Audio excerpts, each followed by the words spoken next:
So I noticed that all the good players were using brake cues. I tried a couple for myself and felt like, yeah, the brake seemed more powerful and everything like that. Thought I would give it a try, but obviously, is it going to be worth the investment of buying a brake cue? And I think this brake cue here has been a really good investment. This is called the Woods Thrust brake cue. So it only cost me, I think, delivered, I'm going to say around 130 Australian dollars or somewhere in that region.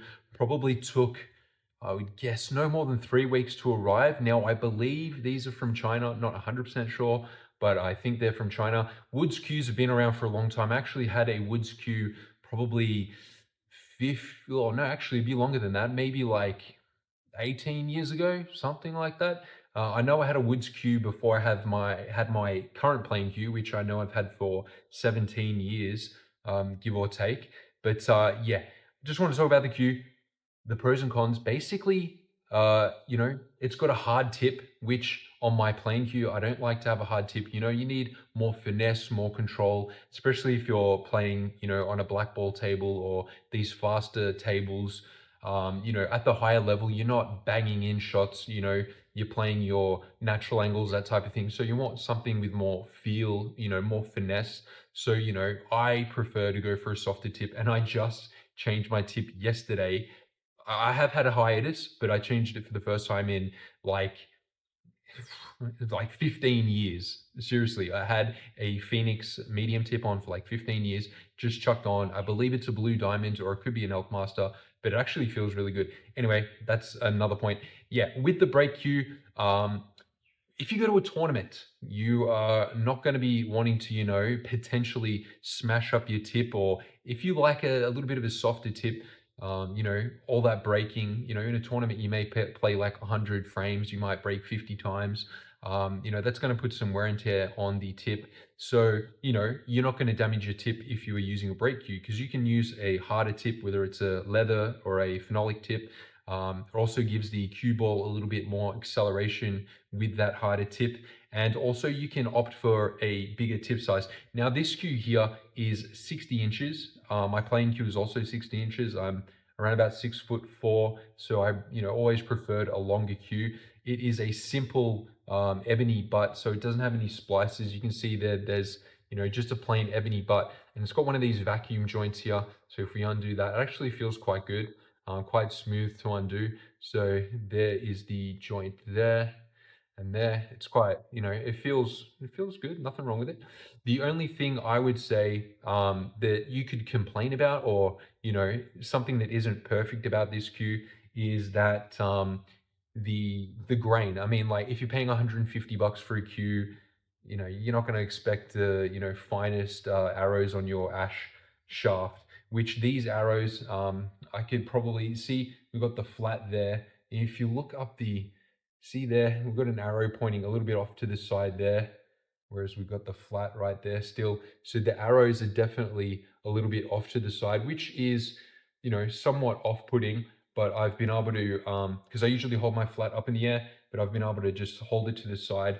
And if we spin it around here and we can take a look, there is actually, you can see that straight grain through the middle there. So that is what I look at. So this has a fiber or a phenolic ferrule, and it's got an 11.3 millimeter tip, I believe. Maybe it's 11.5, something like that. But yeah, all in all, really happy with this. What we're going to do, we're going to have 5 brake shots with the playing cue and 5 brake shots with the brake cue. Just sort of give you my impressions on the difference of the feel, and maybe see what the spreads are like. I'm probably just going to play it plain ball or a little bit below center. I'm going to keep the cue ball in the middle of the table just to get rid of variables, so we get like a fuller front ball hit. But let's get cracking with the breaking.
Yes, so there was a lot more dry breaks in that than I was expecting. Usually I break from the side, wanted to keep it consistent, put the ball in the middle, sort of, hit it consistently just to give some sort of consistent comparison. But all in all, I think $130, I would definitely recommend buying this cue just for the peace of mind. If you're going away to a tournament, you might be away for like 2 weeks or just a weekend tournament. Having that peace of mind that you are not going to, potentially damage your playing cue tip is really good for the price. $130, definitely I would take that peace of mind with that alone.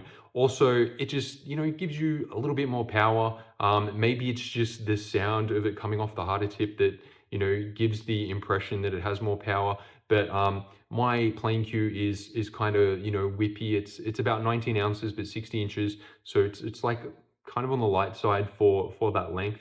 But this feels really solid. And you could even use it if you were going to play some hay ball, maybe. You could even think of it like that if you were, contemplating with yourself whether you want to invest in a break cue.